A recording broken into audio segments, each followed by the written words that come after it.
प्रश्नावली 10.5 कक्षा 9वीं प्रश्न संख्या 2। हमारे पास प्रश्न दिया हुआ है, किसी वृत्त की एक जीवा वृत्त की त्रिज्या के बराबर है। इसका मतलब ये हुआ वृत्त की जीवा और त्रिज्या आपस में बराबर रहेगी। जीवा द्वारा लघु चाप के किसी बिंदु पर अंतरित कोण ज्ञात कीजिए तथा दीर्घ चाप के किसी बिंदु पर भी अंतरित कोण ज्ञात कीजिए। अब सबसे पहले हम एक वृत्त बनाएंगे।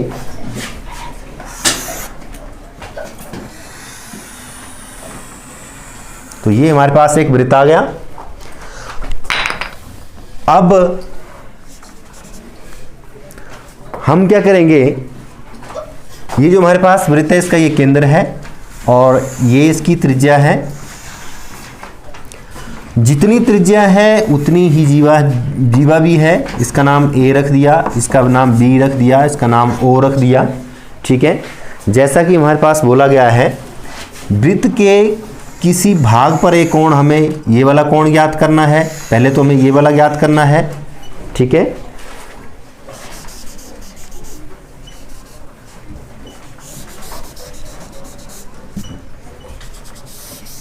और उसके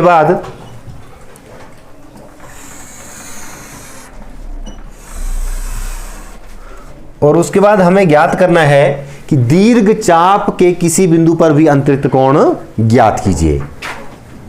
तो दीर्घ चाप जो होगी उसके द्वारा भी यहां पे कोई कोण अंतरित होगा, उसको भी हमें ज्ञात करना है।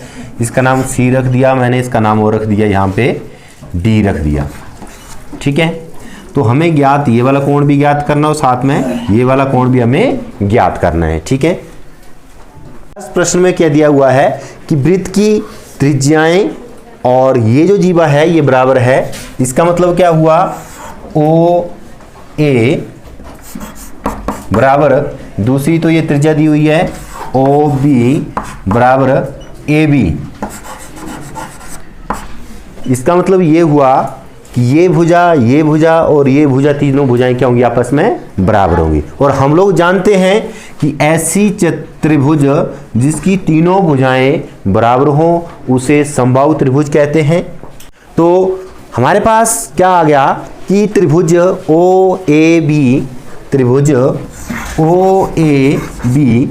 एक समबाहु त्रिभुज है।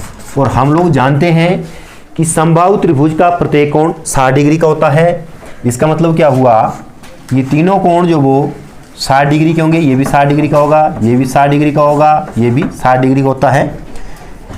इसलिए हमारे पास क्या आ जाएगा, कोण ए बराबर कोण बी बराबर कोण ओ जो आ जाएगा हमारे पास 60 डिग्री का आएगा। यहाँ पे हम लोग रीजन दे देंगे क्योंकि हमारे पास क्या है, हमारे पास ये है समबाहु त्रिभुज। क्या है हमारे पास,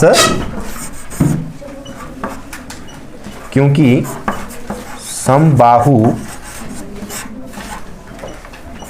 त्रिभुज है। और समबाहु त्रिभुज की प्रॉपर्टी है कि तीनों भुजाएं बराबर रहती हैं और तीनों कोण 60 डिग्री के होते हैं, क्योंकि हम लोग जानते हैं कि त्रिभुज के तीनों कोणों का योग 180 डिग्री होता है। ठीक है, अब ये कोण आ गया हमारे पास 60 डिग्री। अब हमें ये वाला कोण याद करना है। और हम लोग जानते हैं कि कोण ए डी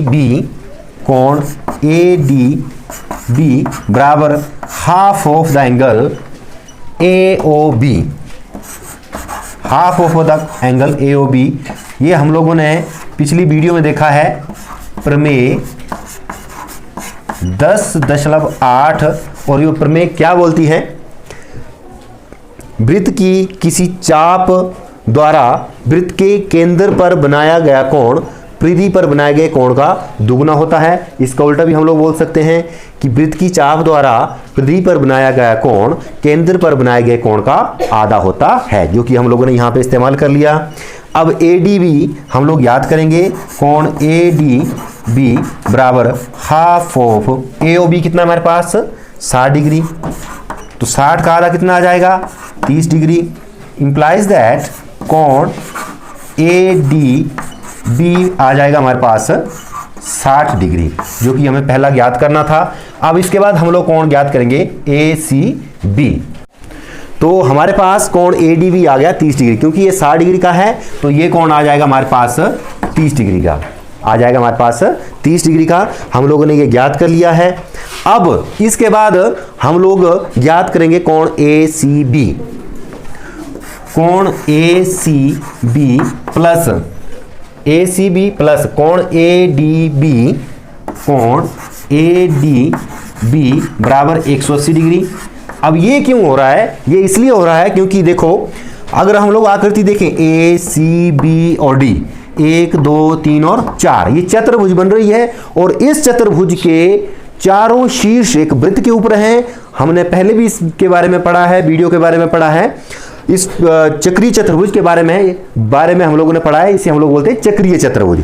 ऐसी चतुर्भुज जिसके चारों शीर्ष एक वृत्त के ऊपर हो उसे चक्रीय चतुर्भुज कहते हैं। और हम लोग जानते हैं कि चक्रीय चतुर्भुज के सम्मुख कोणों का योग 180 डिग्री होता है। इसका मतलब कोण D प्लस कोण C का मान भी 180 आएगा और पूरा कोण A प्लस पूरा कोण B का मान भी 180 डिग्री आएगा। तो हम लोगों ने यहाँ पे लिख लिया है, इसका हम लोग साथ में रीजन दे देंगे, क्योंकि चक्रीय चतुर्भुज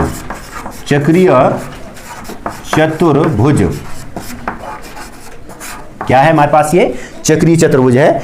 अब ACB हमें ज्ञात करना है, ADB का मान, ADB ये वाला कोण हमारे पास 30 दिया हुआ है, यहां पे हम लोग मान डाल देंगे।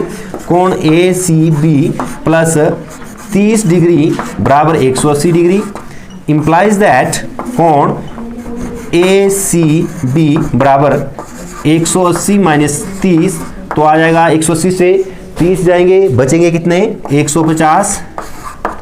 तो ये वाला कोण आ जाएगा हमारे पास 150 डिग्री, ठीक है, जो कि हमें ज्ञात करना था। ये हमारा आंसर है, जो कि प्रश्न में बोला गया था कि दीर्घ चाप के किसी बिंदु पर भी अंतरित कोण ज्ञात कीजिए।